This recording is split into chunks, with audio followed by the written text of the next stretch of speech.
Hey, this is Lindsay, and we're playing a little bit catch up here with some 2020 model info.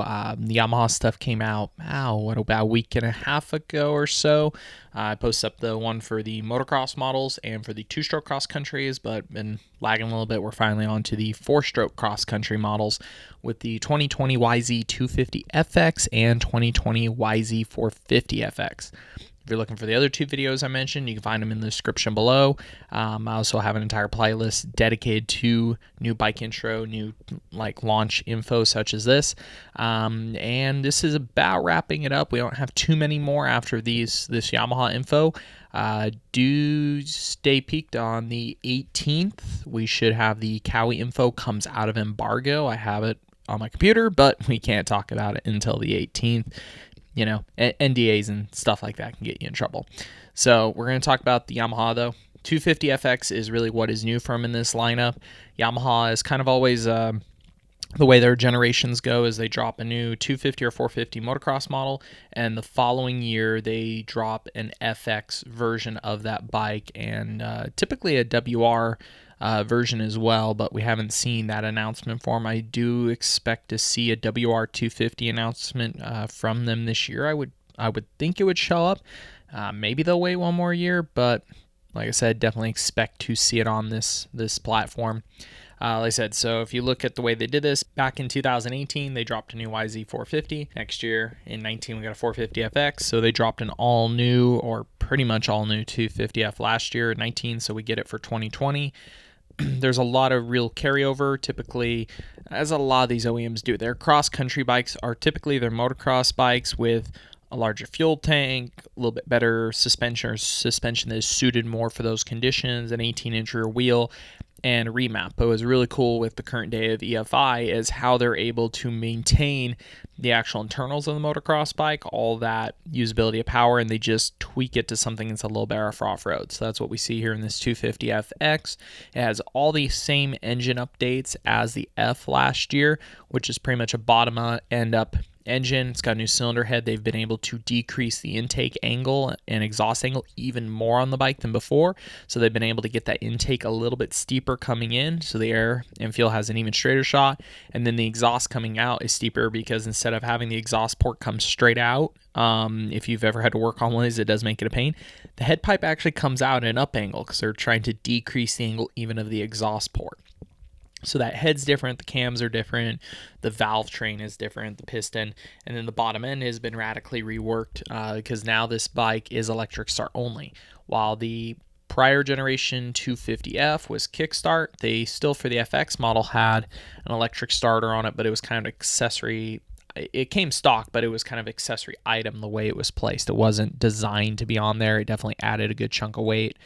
Going to the FX this year gets that same bottom end from the F, so the cases are all new. They've been able to trim the weight and keep the electric start while actually lowering the overall weight of the bike compared to their kickstart model from the year before. So like I said, we're able to go away from that completely, get quite a bit of weight savings there. The chassis is all new. The Yamaha is definitely a really fun bike off-road because aluminum frame wise, they are one of the OEMs I would say definitely has a lot of comfort. I look at like the Suzuki and the Hondas is typically a little bit rigid in aluminum frame sense, so quick responding, but not always the most comfort. Sometimes a little finicky to set up when we talk about the motocross models. But then we go to off-road, and Cowie and Yamaha have always leaned a little more towards comfort, in my opinion, from riding them. So that really helps the FX already naturally. They've gone ahead and worked on the suspension from there. It has settings specific for off-road. The thing they don't mention in this initial tech info, but is pretty usual in my opinion to the FX models, is typically you'll see a 1-rate lower fork spring on them. It doesn't list it if it has been changed or not. I'm sure we'll learn that when we go to ride the bikes. Talked to our Yamaha rep the other day. We're definitely going somewhere unique to ride this, which I'm stoked on.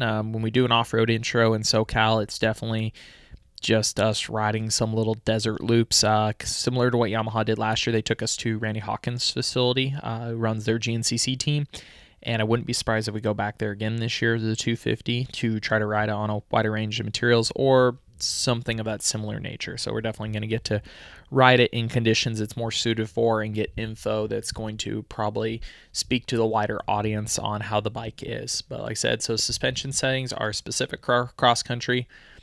And then, like I said, there's likely, if I had to guess, a spring change as well to match that. Other things are switched over. Let's say it goes to an 18-inch rear wheel. And then there's also a change of tires. The YZ250F comes with a Battlecross, not sure, I think it's an X30 or maybe X40 of the Bridgestone series of tires. Going to off-road, they've swapped over to Dunlops, but they actually don't use the AT81, which most brands do when they go off-road. They actually use the MX3S motocross tire, which is kind of interesting. It's definitely a tire that gets a good traction in a lot of conditions, but it's also not a very durable tire, so definitely an interesting decision on their end to go ahead and go with that.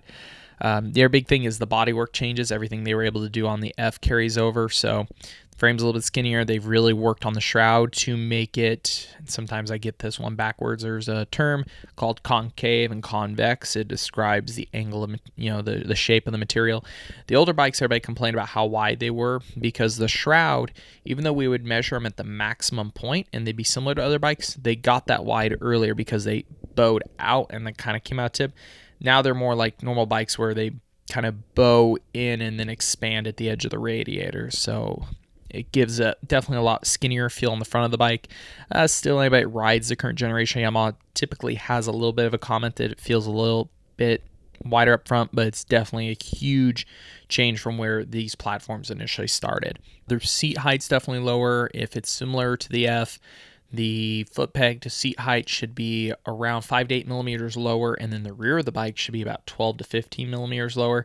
Great off-road conditions. If you're like me and you have short legs, you can actually touch in a lot more situations, so that's quite nice. Engine-wise, like I said, it's got all the updates of the F model.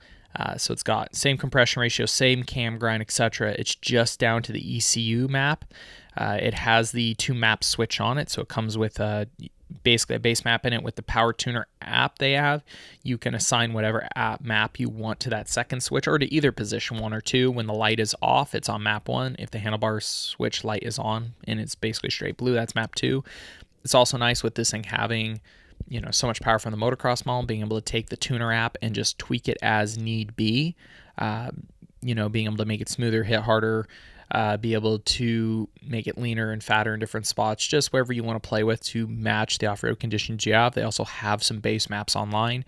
And then typically media, especially Kiefer's really good about it. If he's got a map or some of those guys have tested, they can post it online or even email it to you. It all works through a transfer system in that app really nicely. And then also the app, you can use it to track the service times on your bike and some other items as well. That's pretty cool.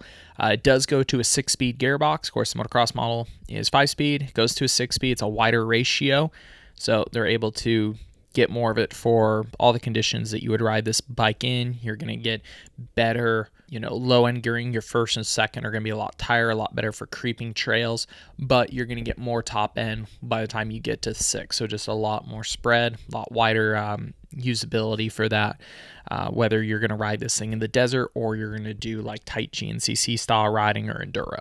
The last big thing to talk about on this bike, and it's probably overall my favorite feature about the cross-country models for Yamaha. Typically when the OEMs do this and when they make a cross-country bike, amongst the items they put on it, if they do a bigger fuel tank, there's usually some issue with the size of the tank, how bulky it ends up feeling on the bike. But because of the engine, airbox, and fuel tank layout of the Yamahas, they have a lot of extra room to work with where they can basically just drop that tank down in the fuel pump into the subframe area, which they have done on this bike. So they have been able to expand the fuel tank to 2.16 gallons, but without adding any extra per se girth. And the extra weight they've added, they've lowered, they have it in a lower point of weight because of the way they're able to drop it in. So that's kind of a nice little extra per se. Gas cap's still in the same location, or the little pop tab of a front seat they have. But like I said, the tank, they just expand it by lowering or expanding the material of the frame down into the subframe farther. So last up, a little bit of info about the bike. I'm going to throw in the spec sheet here at the end so you guys can all take a peek at it. Like I said, same compression ratio, bore stroke as a motocross bike. Weight is 245 pounds with that fuel tank full. As I said, you can see the tire spec here, the 110, 118 Dunlop MX3S, 8121 out front. Bigger brakes, 270 millimeter. Pretty much all the usual info is located right here. The MSRP of the bike is $8,499, which I believe is a $300 upcharge over the motocross model. I believe it is $8,199 this year. And then the actual availability for the bike in the press release lists that it will be available in dealers come September of this year.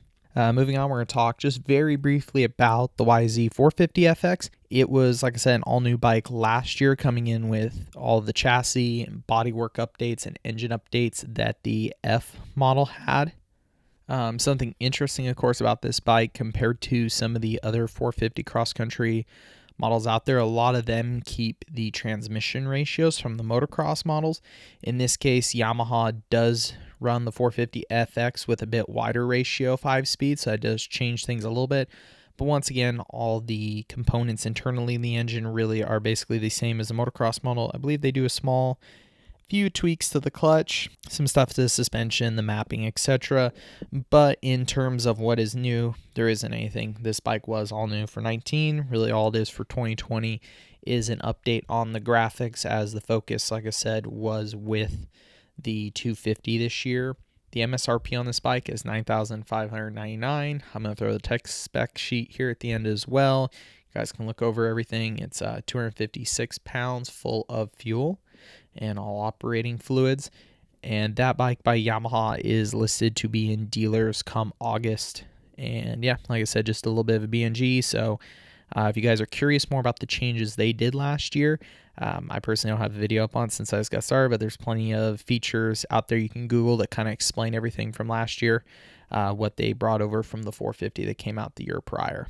Like I said, if you guys want to learn more about all these tech infos, I got plenty of other videos. Make sure you hit subscribe. We're about done with these. Like I said, we have a Cowie announcement coming up in a couple days. And then really once we get past that, that's it. I've already got some stuff on the Suzukis, Hondas, Yamaha KTMs up here on this channel. The Huskies are basically the same. I actually didn't do any videos for that, but it's the same upgrades across their range as it was for the KTMs. So once we get past that, we're just about to get into bike testing season. We've just started getting a couple invites from the OEM. I know KTM and Husky individual rides will start anytime in the next week or two. Media outlets are going to start getting on those. We have a Cowie intro coming up at the very beginning of July. Yamaha, Honda are scheduling a lot of their 450 items around the late part of July, it looks like. And yeah, kind of get through all those, start getting that up. And then I think shootout season is going to happen pretty quick this year due to the fact that there isn't very many major overhaul bikes, or in the motocross sense, there's nothing coming that late in the season. So we should be getting on those pretty quickly. Like I said, if you enjoy all this, hit subscribe, and thanks for watching.